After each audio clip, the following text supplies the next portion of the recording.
So the an important topic of third unit or is root locus, which we are going to discuss today. Root locus is all about to find the stability of the roots where there is a varying variable k. ठीक है, हमने stability के अभी तक दो method पढ़े हैं, जिसमें आपने राउथ एरे एक पढ़ा था, जिसमें राउथ एरे में अलग अलग कंडीशंस थी, राउथ एरे से स्टेबिलिटी निकालते थे। देन उसकी कंडीशंस थी कि रो जीरो हो जाए या फिर कोई कॉलम का एक एलिमेंट जीरो हो जाए, तो हम कैसे करते थे। ठीक है, तो आपको याद होगा कुछ उसमें जो हमने लास्ट पढ़ा था। देन एक नॉर्मल मेथड था जो पहले था, जिसमें आप चेक करते थे कि अगर डिनोमिनेटर में कोई एस की पावर मिसिंग है तो that system is not, that transfer function is not stable.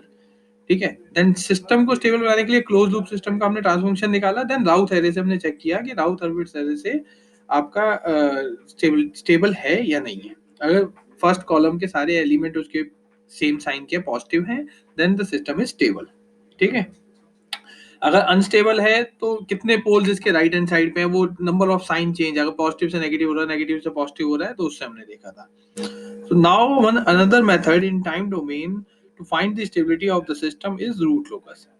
Root locus is the locus of uh, the root locus is a graphical shows with how poles of closed loop system varies as k varies from 0 to infinite. So basically root locus, अगर मैं पोल और zero के diagram की बात करूं तो if you remember, अगर ये एस प्लेन है, this is your real axis, this is your imaginary axis, we can say J W axis. ठीक है, तो हम पोल ड्रॉ करते थे। आपको याद हो कि अगर मेरा कोई सिस्टम है, let's say system is something 100 upon s, s plus to, ठीक है, S plus, let's say S plus 5। ठीक है, तो इसके पोल्स जो होंगे वो होगा एक एस इक्वल्स टू जीरो पे, ठीक है, एक S equals to minus two पे,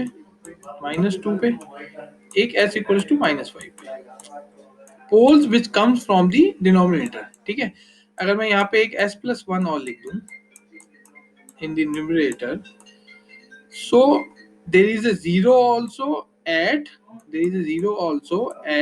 s equals to minus 1। तो मैं यहाँ पे s equals to minus 1 पे, let's say it's zero, is represented by a dot and circle, and the poles are represented by the cross.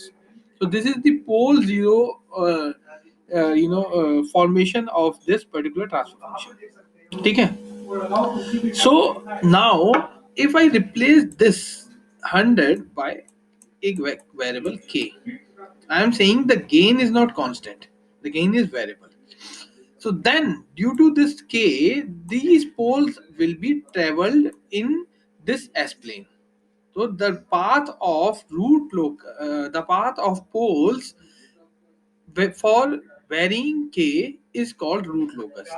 Standard definition is the root locus graphically shows how poles of the closed loop system varies as k varies from 0 to infinite। अब ये k की value जो ये जो k है, इस k को अगर मैं 0 से infinite के लिए 0 to infinite वेरी करता हूँ, ठीक है, then how my poles are vary। तो these poles are vary something like this कि ये इधर ट्रेवल करेगा, कुछ इधर ट्रेवल करेगा, then ये ऐसे इस तरह से ट्रेवल कर सकता है, ये पोल कुछ इस तरह से ट्रेवल कर सकता है। this graphical representation of poles are called is called root locus। This just a minute, somebody logged in again। Okay, so this is called your, यार एक बार ज्वाइन हो जाया करो, मुझे बार बार। कौन है सुषमा? एक 5 मिनट के अंदर सब ज्वाइन हो जाया करो, 5 से 10 मिनट के अंदर, बार बार फिर उसे क्लिक करना पड़ता है। So this representation is called your root locus। So root locus is a graphical representation of the poles for which the k varies from 0 to infinite। ठीक है,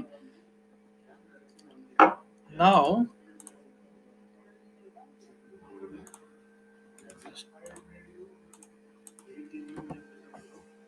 one another definition is the method is called the root locus method, is one in which the roots of characteristic equation are plotted for all values of system parameters.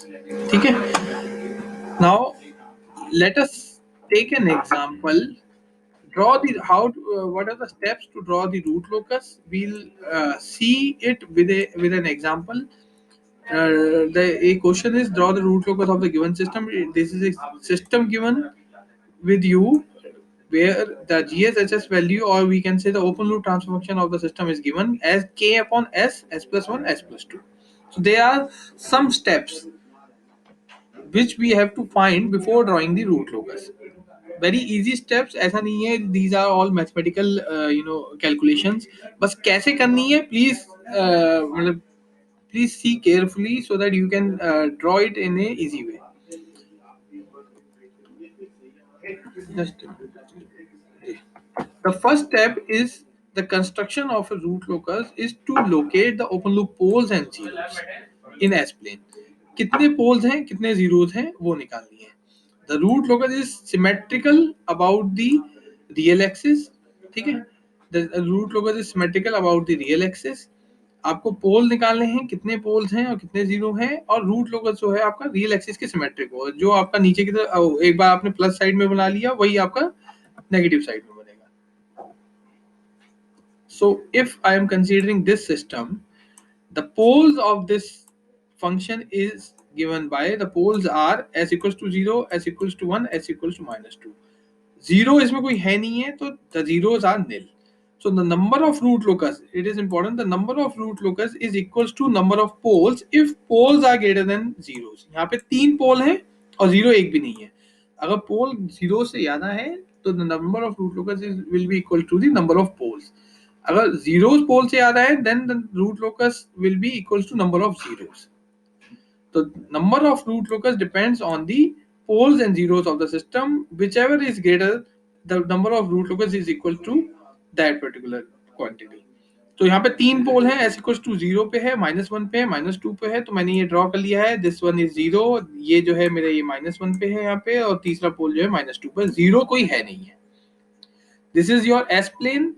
मैंने simply क्या किया है यहाँ पे, अभी फिलहाल खाली इस ट्रांसफर फंक्शन से पोल्स और जीरोस निकाले हैं और उनको ड्रॉ कर लिया है एस प्लेन में. एस इक्वल टू 0 पे एक पोल ये क्रॉस लगा दिया है, एस इक्वल टू -1 पे क्रॉस लगा दिया, देन एस इक्वल टू -2 पे एक क्रॉस लगा दिया. ठीक है. जस्ट कौन आया है, अंजल. ठीक है. सो ये 3 हमने इस पे पोल डिनोट कर दिया. Now step 2 is determine the root loci on the real axis. अब हमने ये 3 प्लॉट ड्रॉ कर दिए. इस रियल एक्सिस में ध्यान से सुनना, इस रियल एक्सिस पे कौन सा पार्ट रूट लोकस में इंक्लूड होगा, कौन सा पार्ट रूट लोकस में नहीं इंक्लूड होगा. अब root locus is all about कि ये जो 3 हमने पोल ड्रॉ किए हैं ये पोल कैसे ट्रेवल कर रहे हैं with respect to this value of K. ये के अननोन है. ठीक है. दिस गेन के अकॉर्डिंग कि के कैसे अननोन. अब ये कहाँ ट्रेवल कर सकता है, इधर ट्रेवल कर सकता है, इधर ट्रेवल कर सकता है, या ये इधर कर सकता है, इधर कर सकता है. ये हमें निकालना है कि which real part of the S plane includes in the root locus, includes in the root locus. For that, the root locus includes all the points on the real axis to the left of an odd number of real poles and zeros. ठीक है. इसका मतलब क्या है, अगर आपके root कोई भी रूट लोकस कोई भी पॉइंट पे हम देखें, जैसे फर्स्ट पॉइंट इज दिस, ये पहला पॉइंट है, s इक्वल टू 0 पे पहला पोल है. इसके इधर वाला पार्ट, इसके लेफ्ट वाला पार्ट अगर odd number of poles and zero जो है वो ऑड होंगे तो आपका वो पर्टिकुलर लाइन वो particular real axis root locus में इंक्लूड करेगी. देखना इसे कैसे निकालेंगे. अगर मैं यहाँ इस रेफरेंस लाइन को लेता हूँ, this reference line at s equal to 0, तो इसके इधर number of poles plus zeros कितने हैं, ना कोई पोल है ना जीरो है, तो that is a even number 0. तो ये जो लाइन है ये रूट लोकस में इतना जो पार्ट है रियल एक्सिस के रूट लोकस में इंक्लूड नहीं होगा. ठीक है. अगर इवन है तो इंक्लूड नहीं होगा. ठीक है. नेक्स्ट उससे क्लियर होगा आपको. दिस सेकंड पॉइंट, इसको मैं रेफरेंस लाइन ले लेता हूँ. अब इस सेकंड पॉइंट के ये जो सेकंड पॉइंट क्रॉस है मेरा, दिस रेफरेंस लाइन, इस सेकंड पॉइंट के राइट में number of poles plus zeros आपके कितने हैं, इसको छोड़ के, इस पॉइंट को छोड़ के एक है बस, और दूसरा कोई भी नहीं है पूरे कहीं पे भी। यहाँ पे भी हो सकता है कोई कॉम्प्लेक्स पोल भी हो सकता है, उसे भी हम काउंट करेंगे, कंप्लीट रेफरेंस लाइन लेंगे, ठीक है। तो यहाँ पे एक है बस। If the number of poles plus and zeros are odd, then this particular real axis is a part of the root locus. तो ये यहाँ से लेकर यहाँ तक, इधर का ली तो थी नहीं, हमने निकाल लिया था, ये आगे वाली तो नहीं थी क्योंकि इवन है, तो यहाँ से लेकर यहाँ तक ये रियल एक्सिस जो है ये रूट लोकस का पार्ट होगी। नाउ नेक्स्ट मैं इस रेफरेंस लाइन को लेता हूँ।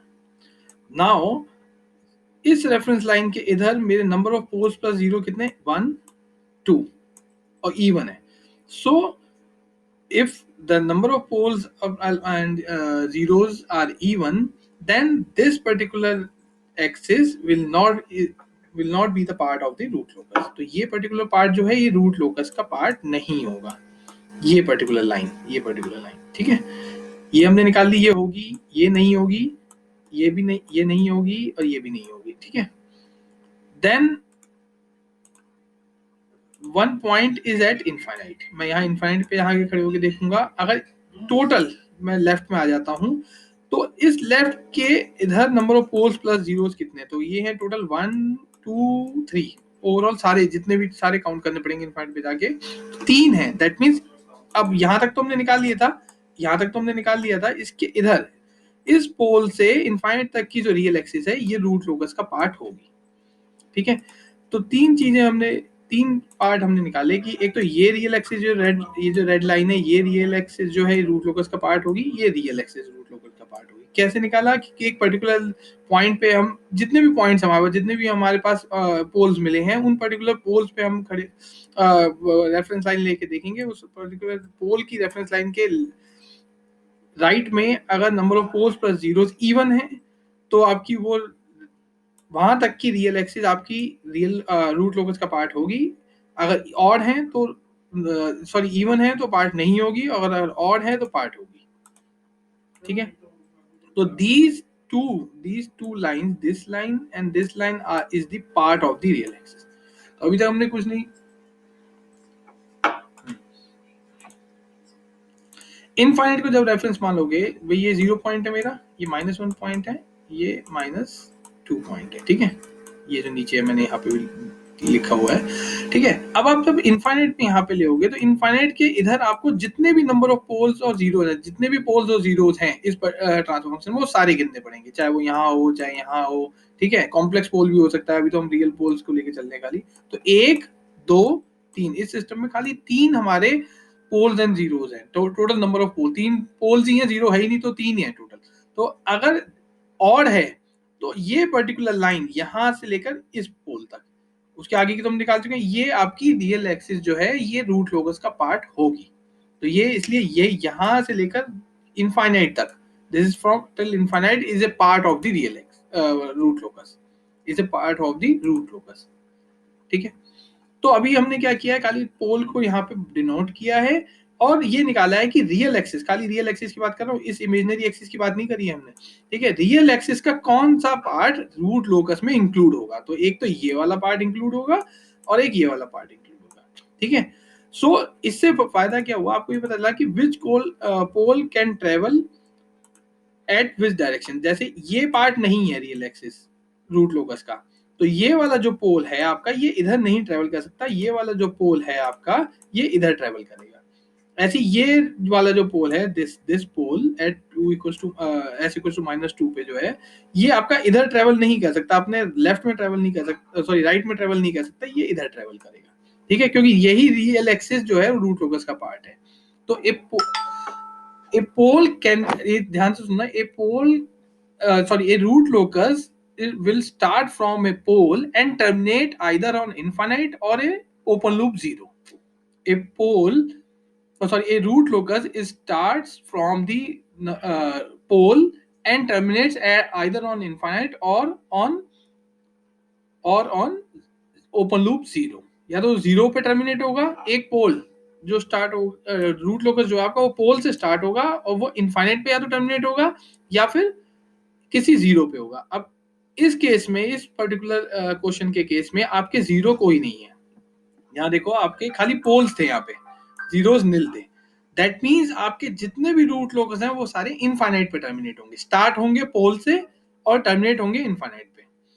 ठीक है, तो जितने पोल हैं उतने रूट लोकस होंगे। ये हमने यहाँ निकाला था कि number of root locus, this number of root locus equals to number of poles. तो 3 पोल हैं, 3 रूट लोकस होंगे। तो ये तीनों जो है वो क्या इनफाइनाइट पे टर्मिनेट होंगे। अब ये देखो आप, ये पोल इधर ट्रेवल कर सकता है क्योंकि ये पार्ट नहीं है, तो ये this pole will be travel here, this pole will travel here, and ये वाला जो पोल है this pole will travel here. ठीक है, तो अभी तो ये एक दूसरे की तरफ आ रहे हैं, ये तो इनफाइनाइट की तरफ टर्मिनेट हो रहा है। ठीक है, तो अभी हमने कुछ नहीं किया, हमने पोल ड्रॉ किए हैं और ये निकाला कि रियल एक्सिस का कौन सा पार्ट उस पोल में इंक्लूड हो रहा है, उस रूट लोकस में इंक्लूड हो रहा है या नहीं हो रहा है। नाउ जो 3 कैलकुलेशन के स्टेप्स हैं आपके, determine the asymptotes of root locus. अब एसिम्प्टोट्स क्या होती है? एसिम्प्टोट्स इज ए, एसिम्प्टोट का किसी को पता है डेफिनेशन क्या होती है? ये जो मैंने लिखा है ये definition is something else. Actual asymptote की डेफिनेशन क्या होती है? आपने 12th में पढ़ी होगी। एनीवन?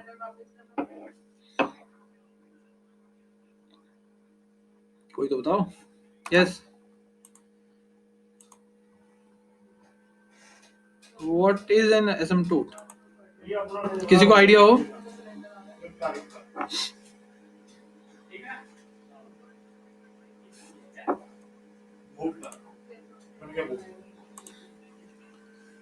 क्या होती है? हाँ, बिल्कुल बिल्कुल। ये दीज आर दी मैं हिंदी में मतलब नॉर्मल थोड़ी और लैंग्वेज बताऊं, these are the tangent, which tangent क्या होती है? जो किसी भी कर्व को टच करती है। तो these are the tangent which touch the curve at infinite. ठीक है, तो these are the imaginary lines होती हैं, ये हम ये मान के चलते हैं कि ये इनफाइनाइट में कहीं टच कर रही होंगी, तो दो these are the imaginary lines, वो हम इमेजिन करते हैं कि हाँ ये टच कर रही होंगी इनफाइनाइट पे। अदरवाइज ये टच करती नहीं है, कहीं भी हमें दिखाई नहीं देती टच करती हुई। तो asymptotes are the tangents which touch the curve at infinite. तो हम क्या करते हैं यहाँ पे, एसिम्प्टोट्स निकालते हैं। इन जैसे हमने 3 लोकस निकाले, इन तीनों की एसिम्प्टोट्स निकालेंगे जिसके पैरेलल ये ग्राफ जाएंगे, जिसके साथ साथ ये ग्राफ जाएंगे। ठीक है, तो कैसे निकालना है? This is the formula to determine the asymptotes of the root locus. This is the formula is, forget about this negative, negative छोड़ो, it's plus 180 degree 2k plus 1 upon n minus m, where n is number of poles, m is number of zeros, and k is number of root locus। k is number of root locus। ठीक है, तो हमारे पास transfer function ये दिया है। इसके कितने poles से हमने निकाले थे? 3 पोल्स से। जीरोस एक भी नहीं है, zero is zero. So my formula will be 180 degree 2k plus 1 3 minus 0, 3 minus 0, और it can be reduce your 90 degree. 3 minus 0 2 हो जाएगा, 2 से डिवाइड कर दिया, 90 डिग्री 2k plus 1। ठीक है,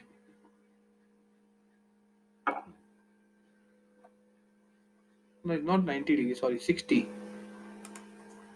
जस्ट 3 से डिवाइड होगा ना,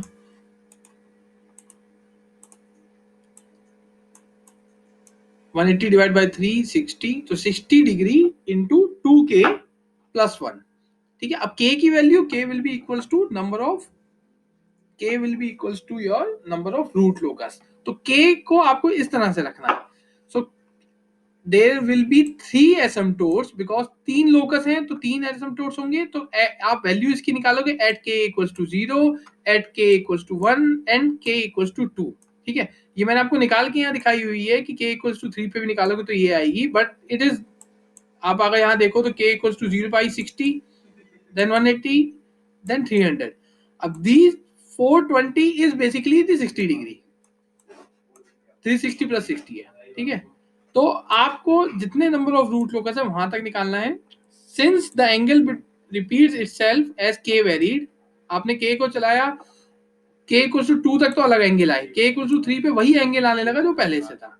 सो the distinct angles of the asymptotes are -60 degree, minus 180 degree, sorry 60 degree, plus minus 60 degree, plus minus 180 degree, and plus minus your 300 degree. Thus,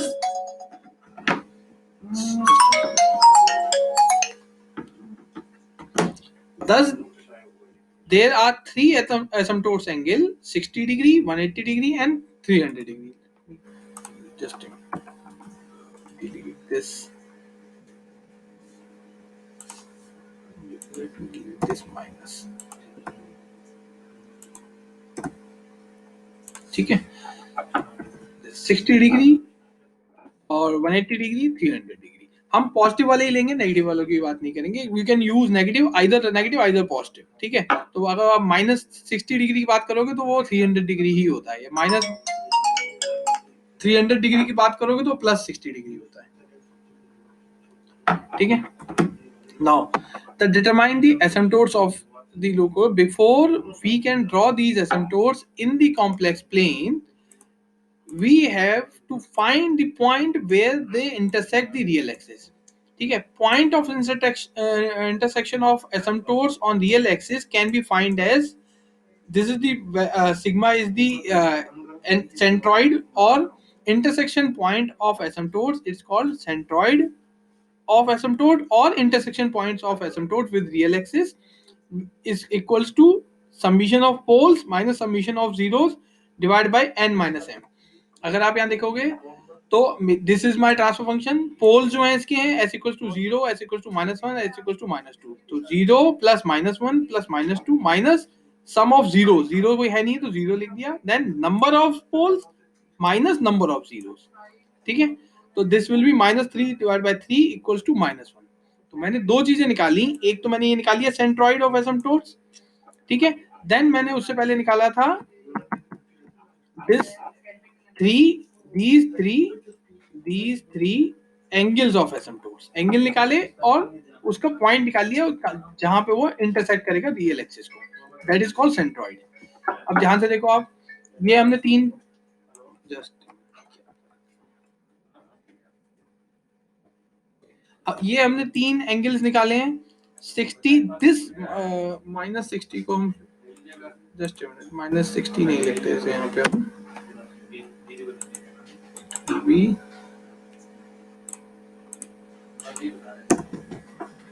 180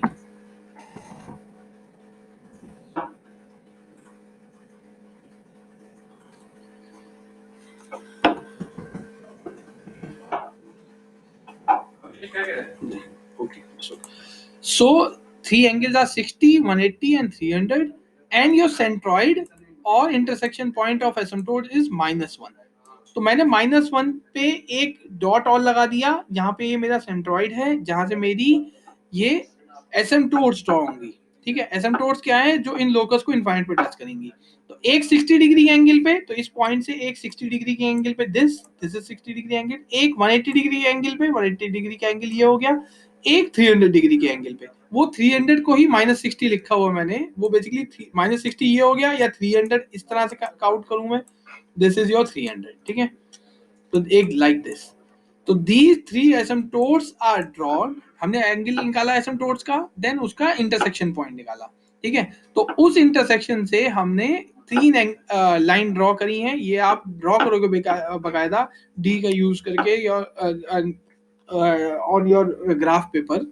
ठीक है, जिसमें this angle is your 60 degree, this angle is your 60 degree. ये जो line हुई 60 degree की हुई, ये line जो हुई this is your of your 180 degree and this asymptote is your 300 degree. 300 degree like this. मैंने इसको ड्रॉ भी किया हुआ आगे. This is your 60 degree, then 300 degree, then 180 degree.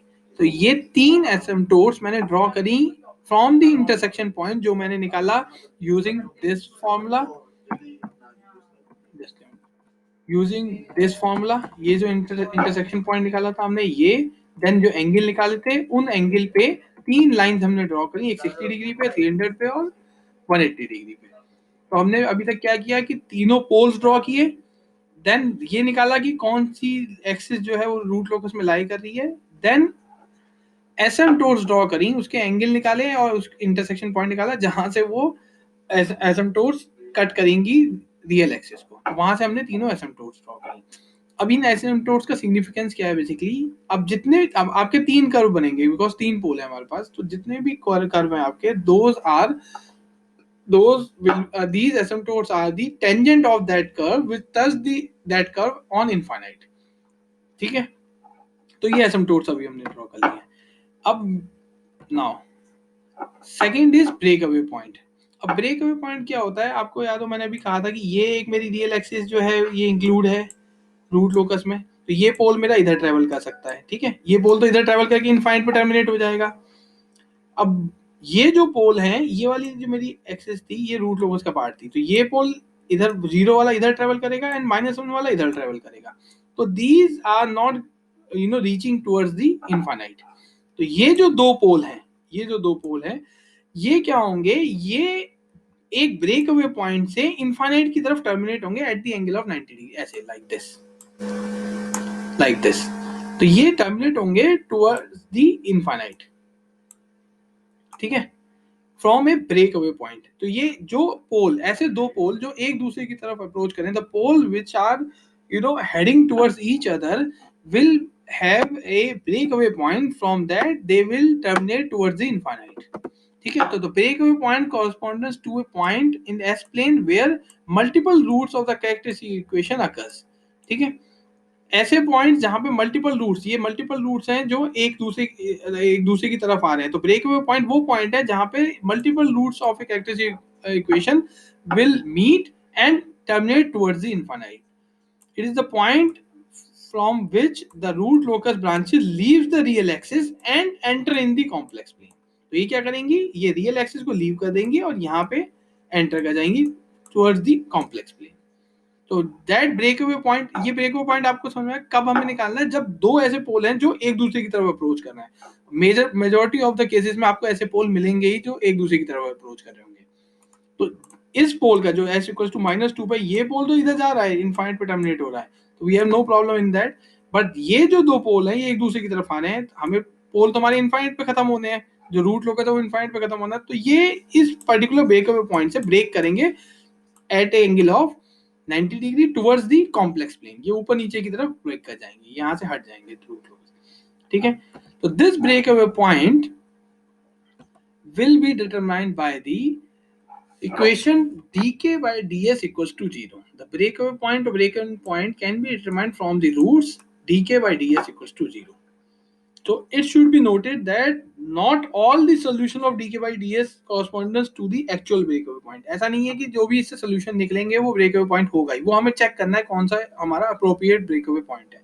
देखो कैसे। ठीक है, ये हमारा ट्रांसफर फंक्शन था। Let us find the characteristic equation of the system. Characteristic equation 1 plus GSHS equals to 0 होती है। ठीक है, 1 प्लस ये GSHS की वैल्यू हमें यहाँ दी हुई है, हमने 1 प्लस GSHS करके इसकी इक्वेशन बना ली। ठीक है, ये इक्वेशन ये बन गई k इक्वल्स टू की फॉर्म में। Now put dk by ds equals to 0, इसको डिफरेंशिएट कर दो इस इक्वेशन को with respect to s। So we differentiate dk by k function k with respect to s। जब हम इसे डिफरेंशिएट करेंगे तो डिफरेंशिएट करने के बाद हमें ये टर्म मिली, ये टर्म मिली, then we put this equation equals to 0। ठीक है, dk by ds equals to to determine the breakaway point. 0 put किया, we have found two values of s। एक आ गई -0.4, अप्रोक्सीमेट -0.4, एक आ गई -1.5। तो दो हमें वैल्यूज मिल गई। दोबारा से आप देख लो ब्रेकअवे पॉइंट कैसे निकाले हैं हमने। हमें ट्रांसफर फंक्शन ये दिया है। ठीक है, हमने क्या किया, कैरेक्टरिस्टिक इक्वेशन निकाली। Characteristic equation 1 plus GSHS equals to 0 करके यहाँ से हमारी कैरेक्टरिस्टिक इक्वेशन आ गई, उसको हमने k की फॉर्म में कन्वर्ट कर लिया, दिस k की फॉर्म। देन उसको with respect dk by ds निकाली, विद रिस्पेक्ट टू s उसे डिफरेंशिएट कर दिया।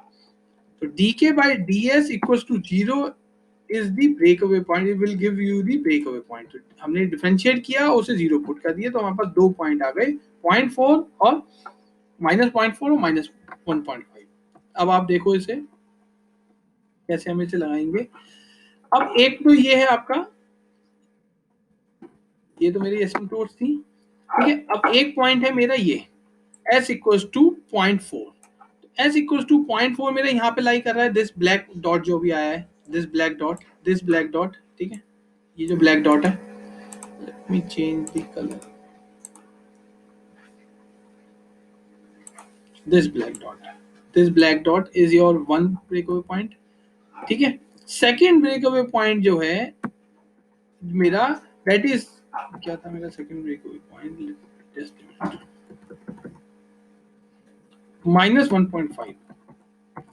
अब सेकेंड ब्रेकअवे पॉइंट जो है वो है मेरा s इक्वल्स टू -1.5, ठीक है। तो सेकेंड ब्रेकअवे पॉइंट आएगा मेरा, ये मेरा -2 पोल है, ये मेरा -1 पोल है, ये इन दोनों के बीच में आएगा, ठीक है। अब इन दोनों के बीच में मुझे ब्रेक अवे पॉइंट का कोई फायदा नहीं है, बिकॉज ये पोल, ये जो एक्सिस है, ये रियल एक्सिस जो है, ये इतनी real axis, this real axis यहाँ से -2 से -1 के बीच की, ये मेरा रूट लोकस का पार्ट थी ही नहीं जो हमने शुरू में निकाला था। तो अगर कोई ऐसा ब्रेक अवे पॉइंट मिल रहा है आपका जो उस एक्सिस पे लाई कर रहा है जो रूट लोकस का पार्ट नहीं है, तो वो आप नहीं कंसीडर करोगे। तो हमने यही कंसीडर किया -0.4, ठीक है। तो ये -0.4 जो आपका पॉइंट है, दिस ब्लैक डॉट, ये वो पॉइंट है जहां से ये पोल जो एक दूसरे की तरफ आ रहे हैं, ये टर्मिनेट होंगे टुवर्ड्स द इनफाइनाइट, ठीक है, टुवर्ड्स द इनफाइनाइट। सो अब एक चीज और बची इसमें, हमने ये निकाल लिया, ये ब्रेकअवे पॉइंट निकाल लिया, एसिम्पटोट्स निकाल लिए, ठीक है, एंगल एसिम्पटोट्स के निकाल के एसिम्पटोट ड्रॉ कर ली। नाउ द फाइनल इज, अब ये क्या होगा, ये पोल इधर आएगा, मैंने आपको बताया ये पोल इधर आएगा, ये टर्मिनेट होगा दिस, लाइक दिस, ठीक है, ऐसे, लाइक दिस। अब this is the asym, these are the asymptotes, asymptotes are the tangent, asymptotes are the tangent where this these root locus will touch at the infinite। तो अब ये एसिम्पटोट्स को ये locus cut तो नहीं कर सकते, because these are the tangent, tangent को कभी कोई ग्राफ कट तो नहीं करता है। सो यानी ये इस एसिम्पटोट के पैरेलल कुछ इस तरह से जाएंगे, ये टर्मिनेट होंगे दिस एंगल और इस एसिम्पटोट के पैरेलल जाएंगे, ठीक है।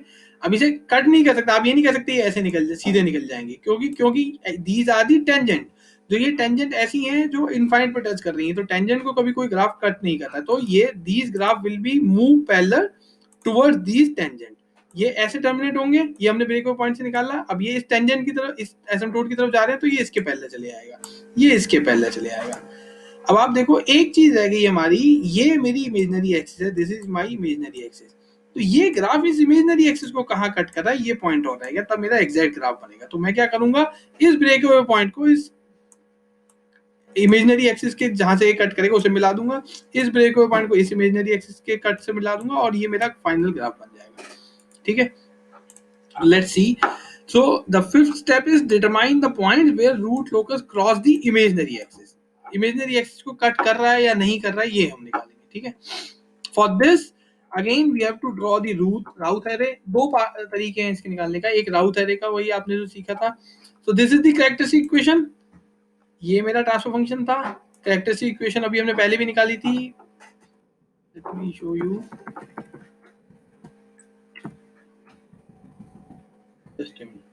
This is my characteristic equation, यहाँ मैंने निकाली थी। अगर मैं इसकी यहाँ मल्टीप्लाई करके इस पूरे पार्ट को इधर ले आऊं, तो I will find this as my characteristic equation, this is my characteristic equation, 1 + GSHS equals to 0 करके जो मैंने निकाली, this is my characteristic equation. तो ये GS की वैल्यू है, HS की वैल्यू 1 है यहाँ पे, तो मैंने कैरेक्टरिस्टिक इक्वेशन निकाल ली। सो नाउ इससे आप राउथ एरे बनाओगे। राउथ एरे आपको पता है कि s⁻³ इसकी मैक्सिमम टर्म है, तो s⁻³ से स्टार्ट होगा, the Routh array will become like this. तो s⁻³ की टर्म का कोफिशिएंट, देन s⁻1 की टर्म का कोफिशिएंट, तो 1, देन 2, देन इवन टर्म का कोफिशिएंट, तो s⁻2 का कोफिशिएंट 3 एंड k, ठीक है। देन अगली टर्म निकाल ली, this will be this 3 into 2 k divide by 3, तो 6 - k डिवाइड बाई 3, और next term will be k, this into this, यहाँ पे जीरो है तो ये मल्टीप्लाई होगी, डिवाइड बाई कंप्लीट दिस हो जाएगा, तो आपका के आ जाएगा. This is the Routh array which we develop before this topic also. तो हमने कुछ नहीं किया अभी तक, खाली यहाँ पे राउथ एरे बनाया है. सो to find the root locus imaginary access point, what we did, the value of k that make the system marginally stable. ठीक है, तो ये कैसे निकालोगे, अगर मैं किसी भी एक कॉलम को जीरो कर दूं तो वो सिस्टम मार्जिनली स्टेबल होता है. आपको याद हो तो मैंने आपको बताया था, अगर मुझे कॉलम का एक एलिमेंट जीरो मिलता है दैट मीन्स मेरा सिस्टम वहां पे मार्जिनली स्टेबल है. वो जीरो से अगर हल्का सा ज्यादा हुआ तो वो पॉजिटिव हो जाएगा, स्टेबल हो जाएगा. अगर वो जीरो से नीचे चला गया, नेगेटिव हो गया, तो अनस्टेबल हो जाएगा. तो वो पूरा एक क्रिटिकल स्टेबिलिटी पे है, मार्जिनली स्टेबिलिटी पे है. तो अगर मैं इस कॉलम को मैं जीरो कर सकता हूँ, इस कॉलम को, इसको नहीं कर सकता जीरो. अगर मैं k इक्वल टू जीरो कर दूंगा तो मेरा ट्रांसफर फंक्शन ही जीरो हो जाएगा, क्योंकि transfer function GS equal to है k upon s, s plus one, s plus two. अगर k जीरो हो गया तो पूरा गेन ही जीरो हो गया. तो मैं k को जीरो नहीं कर सकता, लेकिन इस टर्म को मैं जीरो कर सकता हूँ. तो इस टर्म को जीरो करने के लिए मेरा k की वैल्यू क्या होगी, 6 minus k divide by 3 equals to zero put कर दिया, तो यहां से मेरी वैल्यू आ गई k इक्वल्स टू 6. तो आपको हमेशा यहाँ पे एक ऐसी टर्म मिलेगी राउथ एरे में जहां से आप k की वैल्यू निकाल सकते हो. तो at k equals to 6 my system will be marginally stable. Now to find the imaginary axis point to the crossing point of imaginary axis that can be found by solving the auxiliary equation obtained from the s to the power 2 रो की लेनी है आपको हमेशा. s to the power 2 रो से auxiliary equation आप बनाओगे तो ये बनेगी आपकी क्या, 3s square plus s to the power 0 का कोफिशिएंट आएगा वो k इक्वल्स टू 0. तो this is your auxiliary equation of s to the power 2th row this. तो ये एक auxiliary equation बनाई मैंने, ये हो गई मेरी auxiliary equation. वहां पे k की वैल्यू मैंने 6 रख दी, k की वैल्यू 6 मैंने निकाल ली है पहली, तो k इक्वल्स टू 6. तो k इक्वल्स टू 6 पे मेरी s की वैल्यू आ गई root 2 plus minus j root 2. तो this is my point where my root locus cut the imaginary axis. अब इमेजिनरी एक्सिस को कट करा यानी रियल पार्ट नहीं है इसमें, खाली इमेजिनरी पार्ट है. ठीक है, तो ये वो पॉइंट है जहां पे रूट लोकस मेरा इमेजिनरी एक्सिस को कट करेगा. इसका एक और भी तरीका है. ठीक है, ये कैरेक्टरिस्टिक इक्वेशन थी मेरी. अगेन मैं राउथ एरे नहीं बनाना चाहता, ये कैरेक्टरिस्टिक इक्वेशन थी. मेरा सिस्टम कभी भी इमेजिनरी एक्सिस को कब कट करेगा, जब उसका रियल पार्ट जीरो होगा. तो मैं क्या करता हूँ, s equals to j omega put करता हूँ. Let put s equals to j omega in the characteristic equation. ठीक है, जे ओमेगा पुट किया और रियल पार्ट और इमेजिनरी पार्ट में अलग अलग कर लिया मैंने. अगेन ये this is the second alternative method to find the imaginary axis points where you put s equals to j omega and separate the imaginary and real part of the equation. तो जब मैं real part को equals to zero put करूंगा, when I put real part equals to zero, then then my only imaginary part is there. So and when I put imaginary part equals to zero, then I find the value of omega where it cuts the imaginary axis. तो मैंने दो part में अलग अलग किया, पहले इसको imaginary part को इक्वल टू जीरो पुट किया, यहाँ से मेरी ओमेगा की वैल्यू निकल के आई. तो ये इसको जब आप सॉल्व करोगे your omega will be root 2. ठीक है, और ये रूट 2 की वैल्यू आप इस पार्ट में रख दोगे तो यहाँ से आपकी k की वैल्यू निकल आएगी. जब आप यहाँ पे रूट की पुट करोगे तो k विल बी 6. तो ओमेगा इक्वल्स टू रूट 2 यानी अगेन वही पॉइंट निकल के आ रहा है, ये रियल इमेजिनरी एक्सिस को कहाँ कट करेगा, ओमेगा इक्वल्स टू रूट 2 पे. ठीक है, एंड उस पे k की वैल्यू क्या होगी, k की वैल्यू होगी 6. दो मेथड है, या तो आप उसमें j ओमेगा रख के, या तो उसमें आप j ओमेगा रख के उसके रियल और इमेजिनरी पार्ट को अलग अलग कर लो. तो जब इमेजिनरी पार्ट को जीरो पुट करोगे तो वहां से ओमेगा की वैल्यू आ जाएगी, यानी वो पॉइंट आ जाएगा जहां पे वो इमेजिनरी एक्सिस को कट करेगा. और रियल पार्ट में उस ओमेगा की वैल्यू रख के आपकी k की वैल्यू आ जाएगी. k की वैल्यू क्या होगी जब वो कट करेगा. ठीक है, या फिर आपके पास ये पुराना मेथड है कि आप रूट लोगोस उसका बनाएं, उसके एक कॉलम को जीरो बनाने की कोशिश करें, वहां से k की वैल्यू निकालें, k की वैल्यू 6 आई, then s to the power 2th row की आप s to the power 2th row की ऑक्सिलरी इक्वेशन निकाल लो वहां से, और वहां पे s to the power 2th row की ऑक्सिलरी इक्वेशन निकालने के बाद के की वैल्यू रख के एस की वैल्यू निकाल लो, तो भी वो भी वही आएगी √2, जहां पे आपका रियल एक्स इमेजिनरी एक्सिस को रूट लोकस कट करेगा। ठीक है, तो हमने क्या किया, हमने अभी तक हमने एसिम्प्टोट निकाले, देन एसिम्प्टोट्स के एंगल निकाले, उसका कट इंटरसेक्शन पॉइंट निकाला, एंगल और इंटरसेक्शन पॉइंट निकालने के बाद हमने उसको ड्रॉ किया, देन ब्रेक अवे पॉइंट निकाला। ब्रेक अवे पॉइंट जब हमने निकाला तो वो पॉइंट है जहां से आपके दो ऐसे पोल जो एक दूसरे की तरफ आ रहे हैं वो ब्रेक होंगे टुवर्ड्स इनफाइनाइट। लास्ट जो हमने पांचवा स्टेप लिया उसमें हमने इमेजिनरी एक्सिस पे रूट लोकस कहाँ कट कर रहा है ये निकाला। तो इन सारी चीजों को ड्रॉ करके देखो, now this is your final graph.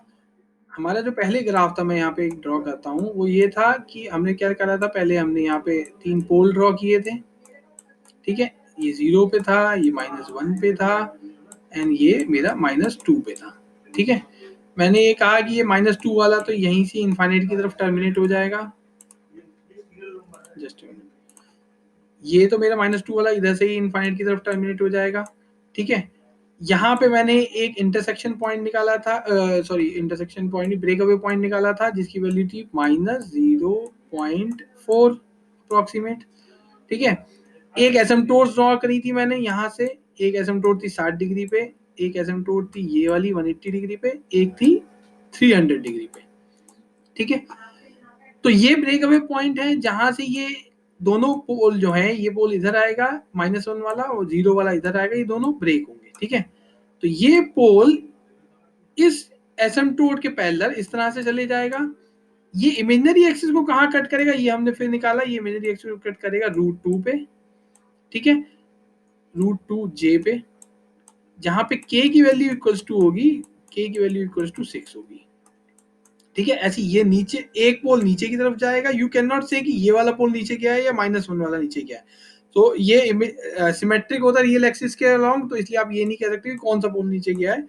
Again ये कहाँ कट करेगा, ये -√2 पे, दो वैल्यू आई थी +√2 -√2j, ये -√2j पे। सो यही हमने यहाँ पे ड्रॉ किया हुआ, ये k इक्वल्स टू 6 पे देखो ये कट कर रहा है यहाँ पे इसकी वैल्यू जो है वो √2 है, √2j है। ठीक है, k की वैल्यू 6 है, और ये जो पॉइंट है, ये पॉइंट है -2√j, और ऊपर वाला पॉइंट है आपका +2√j। ठीक है, और k की वैल्यू 6 है वहां पे। एक पोल आपका इधर चला गया, ये देखो ये जो थोड़ी बोल्ड लाइन है, तो ये दिखा रहा है कि एक पोल आगे लोकस आपका ये जो क्रॉस बना हुआ है, एक लोकस इधर टर्मिनेट हो गया, ये वाला बोल्ड लाइन है, तो एक लोकस आपका ये दोनों इधर जा रहे हैं, ये इस ब्रेक अवे पॉइंट से, जो ब्रेक अवे पॉइंट की वैल्यू थी -0.42, ये यहाँ से ब्रेक हो रहे हैं, एक इधर की तरफ एक इधर की तरफ। इस एसिम्प्टोट्स के पैरेलल हैं, ये एसिम्प्टोट्स के पैरेलल हैं, और इस इंटरसेक्शन पॉइंट से कट करते हुए जा रहे हैं, और इनफाइनाइट पे कहीं जाके ये इस एसिम्प्टोट को टच करेंगे। So this is the final root locus of the given transfer function और गिवन सिस्टम। ठीक है, थोड़े से अलग अलग पॉइंट है, एक बार आपको you can go through it and you can understand how to find those points.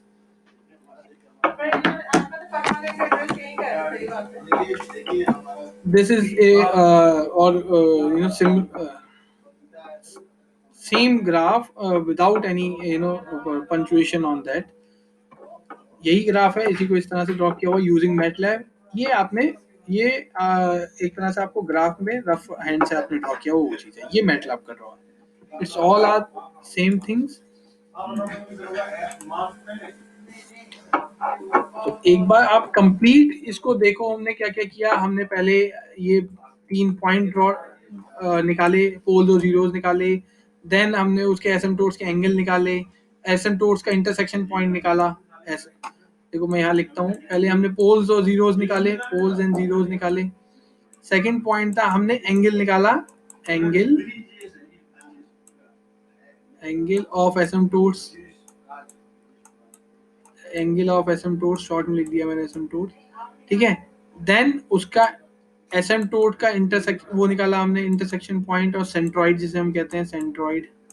Then हमने सेंट्रॉइड निकाला, वो सेंट्रॉइड था हमारा -1, जहां से एसिम्प्टोट्स ड्रॉ होंगी। ये सेंट्रॉइड भी हमारा यही निकल के आया था -1, ठीक है। देन उसके बाद फोर्थ नंबर पे हमने ब्रेक अवे पॉइंट निकाला, ब्रेक अवे पॉइंट निकाला, ठीक है।